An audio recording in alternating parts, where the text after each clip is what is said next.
गरीब मेहंदी वाली। ऋतु एक बहुत ही गरीब औरत थी जिसने अपने पति को एक सड़क दुर्घटना में खो दिया था। अब उसके पास बस एक छोटी सी झोपड़ी थी। उसकी एक बेटी थी जिसका नाम नेहा था। ऋतु के पास अपनी बेटी के और अपने पेट को पालने के लिए रास्ता नहीं था, इसीलिए वो लोगों के घर पर साफ सफाई का काम करने लगी और उन्हीं पैसों से वो अपनी लड़की को सरकारी स्कूल भेजा करती और दोनों का गुजारा चलाया करती। ऐसे ही एक दिन जब ऋतु काम से आती है तो देखती है, ये सब क्या है बेटा?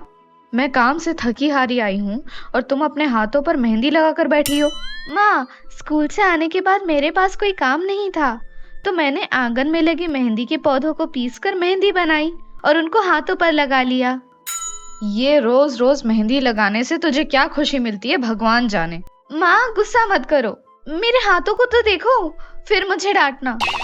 नेहा की बात सुनकर जैसे ही ऋतु नेहा के हाथों को देखती है, उसका सारा गुस्सा और थकान उतर जाती है, क्योंकि उसके हाथों पर बहुत सुंदर डिजाइन था। अरे वाह नेहा, ये तो बहुत सुंदर लगाई है। लेकिन तूने इतनी सुंदर मेहंदी लगाना कहाँ से सीखा? अरे माँ, किसी ने नहीं, मेरी एक सहेली ने मुझे मेहंदी के डिजाइन की बुक दी थी और मैंने उसमें से देख देख कर ये सब लगाना सीख ली। अब आप जल्दी से नहा लो, तब तक मेरी मेहंदी भी सूख जाएगी और फिर मैं आपके लिए गर्मा गर्म खाना बना दूंगी। दिन गुजरता है और छुट्टी वाले एक दिन ऋतु अपने आंगन में झाड़ू लगा रही थी। नेहा, मैं सोच रही थी क्यों ना हम अपने आंगन में कुछ सब्जियां उगा लें। थोड़ी बेचने के काम आ जाएंगी और थोड़ी अपने ही घर में बन जाएंगी। माँ, आप ऐसा मत करिए, आप तो जानती हैं ना, मेरे ज्यादा दोस्त भी नहीं हैं। ये पौधों की मेहंदी लगाकर मैं अपना मन बहला लेती हूँ, आप इनको मुझसे अलग मत करिए।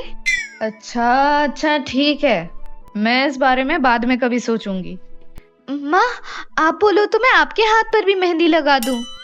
बेटी, विधवा औरत मेहंदी नहीं लगाती, वरना दुनिया तुझे और मुझे ताना देगी कि कैसी विधवा औरत है जो मेहंदी लगाकर घूम रही है।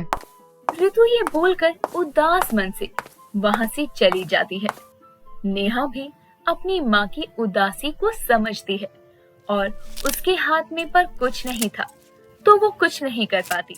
दिन गुजरे और लगातार कड़ी मेहनत करने की वजह से अब ऋतु कमजोर होती जा रही थी। एक दिन जब वो काम पर जाने लगती है तो उसे चक्कर आ जाता है। माँ, आपकी तबीयत बहुत खराब है, आप आज काम पर मत जाइए, छुट्टी ले लीजिए। बेटा, त्योहार आने वाला है, अगर ऐसे में मैंने छुट्टी ली तो मालकिन के घर पर काम बढ़ जाएगा। माँ, तो आपकी जगह पर मैं काम पर चली जाती हूँ, वैसे भी मेरे त्योहार की छुट्टियाँ हैं। पर बेटी, तू तो अभी छोटी है, कैसे सारे काम कर पाएगी? नेहा ऋतु की नहीं सुनती, खुद उसकी जगह काम पर जाने लगती है और सब काम अच्छे से संभाल भी लेती है। लेकिन अब उसके चेहरे की मुस्कान कहीं खो सी गई थी, क्योंकि वो मेहंदी नहीं लगा पाती थी। एक दिन जब वो घर आती है तो उसकी बीमार माँ उससे कहती है, नेहा, तूने तो मेहंदी लगाना ही छोड़ दिया, क्या बात है? कहीं ये सब मेरी वजह से तो नहीं? तुझे मेरी जगह पर काम पर जाना पड़ता है तो समय नहीं मिल पाता? माँ, आप ऐसा मत सोचिए, मेरा दिल नहीं था तो नहीं लगा रही, आप बस जल्दी से ठीक हो जाइए। ऋतु ये सुनकर अपने बिस्तर के पास रखी एक कटोरी को उठाती है जिसमें पिसी हुई मेहंदी थी, जिसे देते हुए वो नेहा से कहती है, बेटी, जब तू मेरी सेहत का ख्याल रख रही है तो तेरे लिए कुछ करना मेरा भी फर्ज है। इसलिए देख, मैंने थोड़ी हिम्मत कर कर आंगन की मेहंदी को पीसा है, अब तू इसे जल्दी से लगा ले और खुश हो जा। माँ, आप कितनी अच्छी हैं।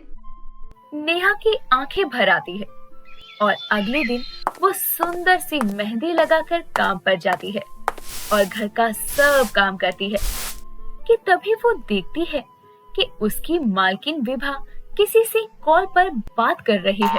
आप ऐसा कैसे कर सकती हैं? मैंने तो आपको एडवांस पेमेंट भी दिया था ना। कॉल कट होने पर नेहा विभा से पूछती है, क्या हुआ मालकिन, आप परेशान लग रही हैं। कोई बात है क्या? अब क्या बताऊं तुझे? तू मेरी इसमें क्या मदद कर सकती है? त्योहार आने वाला है और ये देखो, मेरी मेहंदी वाली ने एंड टाइम पर मुझे धोखा दे दिया। विभा की नजर ये बोलते हुए नेहा के हाथों पर जाती है। अरे वाह, ये मेहंदी तूने लगाई है? ये तो बहुत सुंदर है। जी मालकिन, मुझे मेहंदी लगाने का बहुत शौक है। तो फिर तय रहा, मेहमानों को तू ही मेहंदी लगा दे, तेरे भी 2-4 पैसे बन जाएंगे। नेहा ये सुनकर बहुत खुश हो जाती है, लेकिन वो घबरा भी रही थी क्योंकि आज तक उसने किसी और के हाथ पर मेहंदी नहीं लगाई थी। वो घर आती है और पूरी रात एक थाली पर मेहंदी लगाने की कोशिश करती है और रितु ये सब होते देखकर बोलती है, बेटी, वो बड़े घर के लोग हैं और देखना कोई गलती ना हो। उस नौकरी के अलावा हमारे पास गुजारे के लिए कोई और साधन नहीं है। माँ, मैं जानती हूँ, लेकिन मैंने किसी के हाथ पर कभी मेहंदी नहीं लगाई है, तो मुझे डर लग रहा है। ये सुनकर रितु अपने हाथ आगे बढ़ा देती है। ये ले बेटी, मेरे हाथ पे मेहंदी लगा दे, तेरा डर भी निकल जाएगा और मेरे हाथ भी सुंदर लगेंगे। पर माँ, आप तो विधवा हैं और आप कहती थी कि विधवा मेहंदी नहीं लगाती। एक माँ अपनी बेटी के लिए कुछ भी कर सकती है। दुनिया का काम है बोलना, वो तो बोलेगी। जब मेरी बेटी मेरे लिए इतना कुछ कर रही है तो मैं भी दुनिया के 3-4 ताने सुन लूंगी। नेहा खुश होकर अपनी माँ के हाथ पर मेहंदी लगाती है और रितु उस मेहंदी की खूब तारीफ करती है, जिसके बाद नेहा का आत्मविश्वास बढ़ जाता है। और अगले दिन जब वो विभा की मेहंदी लगा रही थी, तभी शालिनी अपनी मेहंदी वाली के साथ आती है और कहती है, देख विभा, मैं जानती थी तेरी पार्लर वाली एंड मौके पे मना कर ही देगी। मैं खुद एक पार्लर वाली ले आई हूँ। इसकी क्या जरूरत थी शालिनी? नेहा है तो बहुत अच्छी मेहंदी लगाती है। देख तो मेरे हाथों पर कितनी सुंदर मेहंदी लगा रही है ये। अजी खाक सुंदर, ना जाने कैसी मेहंदी लगा रही है ये। पार्लर वाली पर भरोसा किया जा सकता है, लेकिन इन गरीब मेहंदी वाली पर नहीं। तू ही लगवा इससे मेहंदी, मैं तो अपनी पार्लर वाली से लगवाऊंगी। ये हमारी नौकरानी रितु की बेटी है, बहुत अच्छी मेहंदी लगाती है, तू लगवा के तो देख। ना बाबा ना जाने इस गरीब मेहंदी वाली ने क्या क्या मिला रखा है मेहंदी में। मेरे हाथों पर छाले पड़ गए तो, और डिजाइन खराब लगा दिए तो मैं क्या करूंगी? नहीं आंटी, मुझे बहुत अच्छी मेहंदी लगानी आती है और ये मेहंदी मैंने खुद उगाई है। नेहा की शालिनी नहीं सुनती, जिसके बाद विभा के हाथ पर नेहा मेहंदी लगाती है और शालिनी के हाथ पर उसकी पार्लर वाली। नेहा मेहंदी लगाकर अपने घर आती है, लेकिन अगले दिन शालिनी और विभा नेहा के घर आ जाती है। मालकिन, आप यहाँ? सब कुछ ठीक तो है ना? मेरी बेटी से कोई गलती हुई है क्या? हाँ, बहुत बड़ी गलती की है। देखो तो मेरे हाथों पर कितनी सुंदर मेहंदी लगाई है इसने। अब मेरी सारी सहेलियां बोल रही हैं कि नेहा से ही मेहंदी लगवाएंगी। मुझे माफ कर दो नेहा बेटी, मैंने तुमको तुम्हारी काबिलियत को समझा ही नहीं और भगवान ने मुझे उसकी सजा दे दी। उस पार्लर वाली ने तुमसे अच्छी मेहंदी लगाने के चक्कर में इतने सारे केमिकल डाले कि मेरे हाथों पर छाले पड़ गए। मुझे माफ कर दो।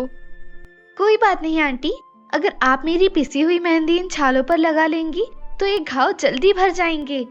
मैं चाहती हूँ कि रितु अब तुम्हारी बेटी घरों में झाड़ू पोछा ना करे। जब उसमें काबिलियत है तो ये मेहंदी लगाए। अब से स्कूल जाएगी और बचे हुए समय में मेरी सहेली के पार्लर में लोगों को मेहंदी लगाई, और वहाँ ये मेहंदी जो तुम उगाते हो ना, उसे किपों में भर भर के बेच भी सकते हो।